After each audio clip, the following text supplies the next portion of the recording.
मोदी ने पाकिस्तान को नई टेंशन दे दी।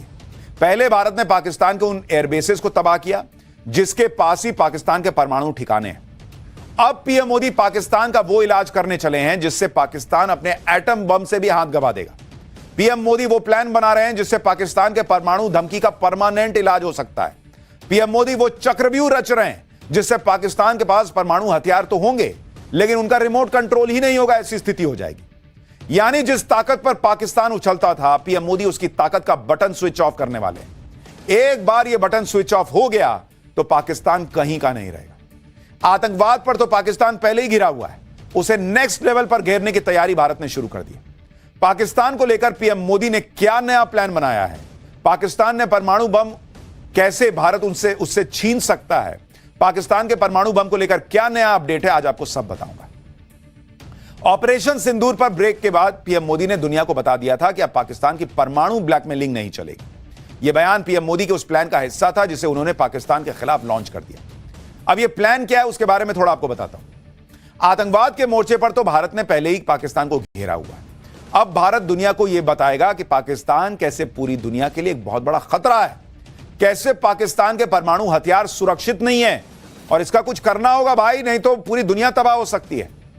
आज रक्षा मंत्री राजनाथ सिंह का बयान सुनिए। उनके बयान में ही पीएम मोदी का अगला प्लान क्या है आपको समझ में आ जाएगा, फिर उसकी डिटेल बताता हूं। पूरी दुनिया ने देखा है कि कैसे गैर जिम्मेदाराना तरीके से पाकिस्तान द्वारा भारत को अनेक बार एटमी धमकियां दी गई हैं। आज श्रीनगर की धरती से मैं पूरी दुनिया के सामने यह सवाल उठाना चाहता हूं कि क्या ऐसे गैर जिम्मेदार और रोग नेशन के हाथों में परमाणु हथियार सुरक्षित हैं? मैं दुनिया के सामने यह सवाल खड़ा करना चाहता हूं। मैं मानता हूं कि पाकिस्तान के एटमी हथियारों को IAEA international atomic energy agency की निगरानी में लिया जाना चाहिए। रक्षा मंत्री राजनाथ सिंह का यह बहुत बड़ा बयान है। इसका सीधा मतलब यह है कि भारत पाकिस्तान के परमाणु ठिकानों पर हमेशा के लिए ताला लगवाने की अब तैयारी शुरू कर चुका है। भारत ने ठान लिया कि अब दुनिया को पाकिस्तान के आतंकवाद के साथ साथ उसके परमाणु खतरे से भी जो डर जुड़ा हुआ है वो दिखाना पड़ेगा। आप ध्यान दीजिए कि पिछले 10 साल में नरेंद्र मोदी ने दुनिया में घूम घूम कर सबको बताया कि ये एक नंबर का टेररिस्ट कंट्री है पाकिस्तान, इसको छोड़ना नहीं चाहिए। और इसलिए जब भारत एक्शन करता है तो दुनिया भारत के साथ खड़ी होती है। और अब पाकिस्तान के परमाणु हथियार दुनिया के लिए कितने खतरनाक है, भारत अब इस मुहिम को आगे बढ़ा रहा है। क्योंकि भारत ने पाकिस्तान को बता दिया नूर खान बेस और सरगोदा उड़ा के कि तुम हम पे फोड़ तो नहीं पाओगे, लेकिन अब वो दुनिया को बता रहा है भाई हम पे नहीं फोड़ पाएगा, लेकिन इधर उधर फटेगा तुम सोच लेना फिर किसका क्या होगा। दुनिया के लिए जानना जरूरी है कि एक ऐसे देश के पास 170 परमाणु बम है जो इंटरनेशनल टेरर का गढ़ है। एक ऐसे देश के पास 170 परमाणु बम है जहां सेना और आतंकियों के बीच गठजोड़ है। एक ऐसे देश के पास 170 परमाणु बम है जो कंगाल है, जहां फौज बेलगाम है, जहां तख्ता पलट आम बात है। एक ऐसे देश के पास परमाणु बमों का जखीरा है जहां के नेता परमाणु बम की धमकी ऐसे देते हैं जैसे परमाणु बम नहीं सुतली बम की बात कर रहे हैं। कि अधिकारियों को यह टेंशन थी कि कहीं पाकिस्तान के परमाणु हथियार आतंकियों के हाथ न लग जाएं। उस वक्त ट्रंप ने भी पाकिस्तान के लिए कहा था कि वो आतंकियों को पनाह देता है।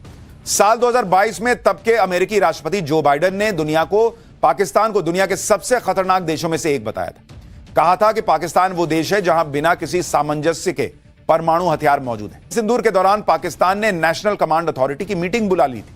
पाकिस्तान में परमाणु हथियारों के कंट्रोल और इस्तेमाल का फैसला वहां की नेशनल कमांड अथॉरिटी ही करती है।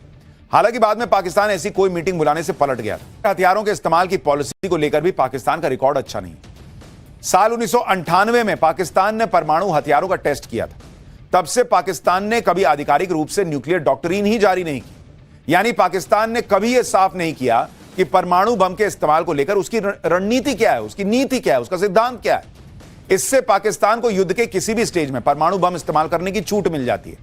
मई 2024 में पाकिस्तान के न्यूक्लियर कमांड एजेंसी के सलाहकार ने कहा था कि पाकिस्तान के पास कोई नो फर्स्ट यूज पॉलिसी ही नहीं है। यानी पाकिस्तान बेलगाम देश है, इस वक्त किसी भी वक्त परमाणु बम का इस्तेमाल कर सकता है। कोई जवाबदेही नहीं, कोई जिम्मेदारी नहीं। और इसलिए भारत दुनिया से यह कह रहा है कि आप लोग देख लो, हम तो क्या कर सकते हैं, हमने दुनिया को दिखा दिया, लेकिन इधर उधर करेगा तो फिर तुम समझना। इसलिए भारत अब इस बात पर जोर दे रहा है कि पाकिस्तान के परमाणु हथियारों की निगरानी होनी चाहिए। 1957 में स्थापित international atomic energy agency UN की निगरानी संस्था है। आईएईए परमाणु ऊर्जा के शांतिपूर्ण इस्तेमाल को प्रमोट करता है। यह सुनिश्चित करता है कि इस टेक्नोलॉजी का इस्तेमाल सैन्य उद्देश्य के लिए ना हो। आईएईए दुनिया भर के देशों की न्यूक्लियर एक्टिविटी पर नजर रखता है। ईरान, नॉर्थ कोरिया, इराक में आईएईए निगरानी करता आया है। भारत पाकिस्तान के खिलाफ दुनिया की सबसे powerful body UN security council में जा सकता है। भारत अलग अलग मंचों पर इस खतरे को उठा सकता है। भारत क्वाड, G20, ब्रिक्स जैसे ताकतवर संगठनों का सदस्य है। वो इन मंचों पर भी पाकिस्तान को एक्सपोज कर सकता है। अगर यूएन सिक्योरिटी काउंसिल किसी देश को दुनिया की शांति के लिए खतरा मान ले तो वो उस देश के खिलाफ अलग अलग सैंक्शंस के अलावा मिलिट्री एक्शन भी ले सकती है। और जब परमाणु बम के आतंकियों के हाथ लगने जैसे खतरे हो तो फिर दुनिया खुद को बचाने के लिए पाकिस्तान के परमाणु ठिकानों का शटर डाउन करने पर सोच सकती है। पाकिस्तान ने अपने 170 परमाणु बम रखे हुए हैं, जहां परमाणु हथियार और उन्हें ले जाने वाली शॉर्ट रेंज और लॉन्ग रेंज मिसाइलों को रखा गया है। इसमें सबसे पहला नाम है सिंध प्रांत में मौजूद आक्रो मिलिट्री बेस। यह इलाका भारतीय सीमा से महज 145 किलोमीटर की दूरी पर है।